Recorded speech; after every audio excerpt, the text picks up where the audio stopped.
Now is the Conservative MP and former Cabinet Minister, Sir John Redwood. Thank you for joining us, John. Tory conference appears to have been full of divisions, whether that's over HS2, pro-growth, etc. What does Rishi need to do to unite the party? Well, he needs to come out with a very clear vision and enthuse us all, and I give him every encouragement to do that. I think he's in a good position to do it.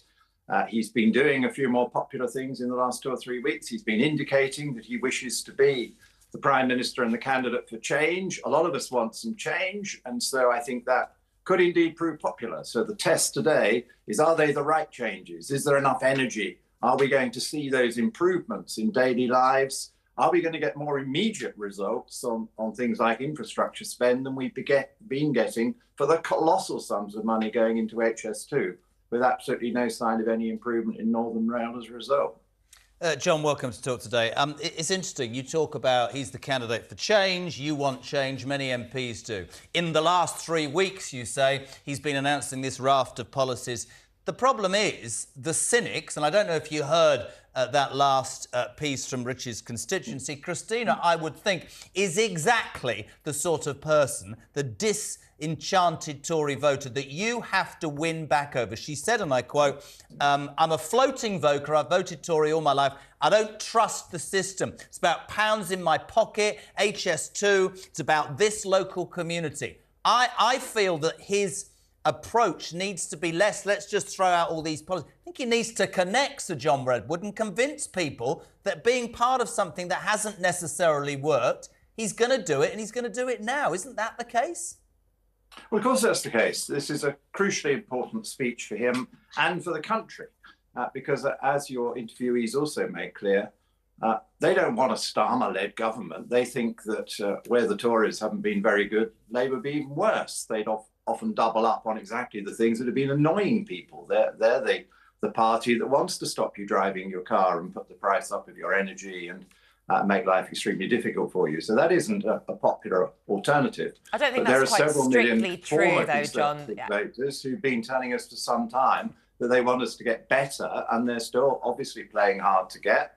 And they're right to hold out and persuade the Prime Minister that this is the moment to do those things that will represent that change. Now, John, I understand it's Tory conference week, but you can't say something along the line, well, so black and white as to say that the Labour Party are the party that want you to stop driving your cars. At the end of the day, ULEZ was an initiative that was brought in by Boris Johnson. But Rishi has claimed that a general election is not what the country wants. He's speaking on behalf of a country that not a single person has actually voted for him to be the Prime Minister. He's about 10 points behind in the polls. And as I've said, he's completely unelected in the first place. Why won't he go to an election, do you think? Well, I think there's plenty of work still to be done. And the Conservative Party earned a very big mandate in 2019 as one of those who benefited from the manifesto offer I and the party at large made. I think we have a duty to see it through and to deliver more of it.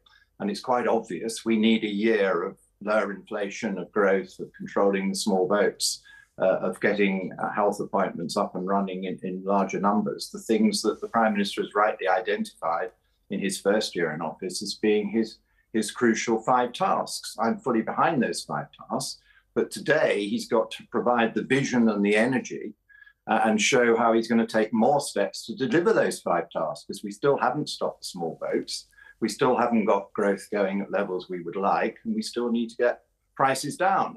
I've been one of those Conservatives who said we need some tax cuts as part of a balanced package, and we clearly need to get better value for our public spending. And there are areas of public spending which we do need to reduce, and I assume we're going to hear today about one of those with the runaway train with the runaway costs.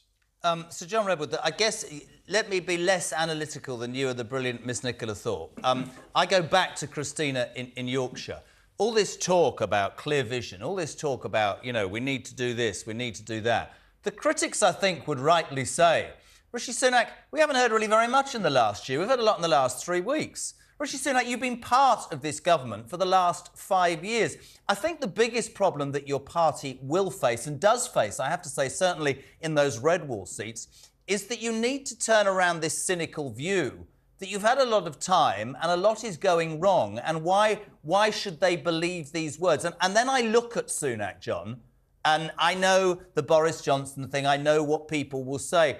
But there's something, or was something, about Boris Johnson that galvanised the Tory faithful. I mean, let's be honest, Liz Truss has had more of a response from your people up there in Manchester than your leader. And I fear that he hasn't got what it takes to drag people with him. What would you say to that? I would say let's watch him today. I mean, Liz Truss had her opportunity to speak to those who went to her meeting. Rishi has that chance to speak to all those at the conference today and all those watching from home. And he will have a much bigger audience than Liz. And I hope he wows us all. He's got every opportunity to do so. He's an able man. I think I would say on his first year in office that he deliberately decided to try and calm things down, and he set out his 5 longer-term aims and he started working away at them. I think that was all fine, but I think he now does need to up the energy and up the pace. And that's what I understand this speech is all about today, to show that the 5 aims are not just continuity, but they are going to make the country better off and improve people's chances of a decent life. And I would say, in defence of the Conservatives since 2019, that we were very badly knocked sideways by the pandemic and by the enforced measures that were taken in response to it until we had a vaccine, until we understood the disease properly. That obviously did huge damage, and it would have done that to any government in power. And then clearly the Russian invasion of Ukraine added to the difficulties with the desperate impact it had on energy prices and living standards in the West, let alone the awful damage and death it wreaked in Ukraine itself, which was a huge tragedy. John, final question. Thank you for joining us on Talk Today. It says on the right of your screen you're in Wokingham, your home constituency. You're not up there in Manchester supporting your devoted leader, sir? Are you going to Manchester? I have been in Manchester. I've been up there to talk to people and make a few remarks at various meetings, but I've got quite a lot to do in the constituency today. But I will be watching avidly the main speech. We all will. Thank you so much indeed. Sir John Redwood.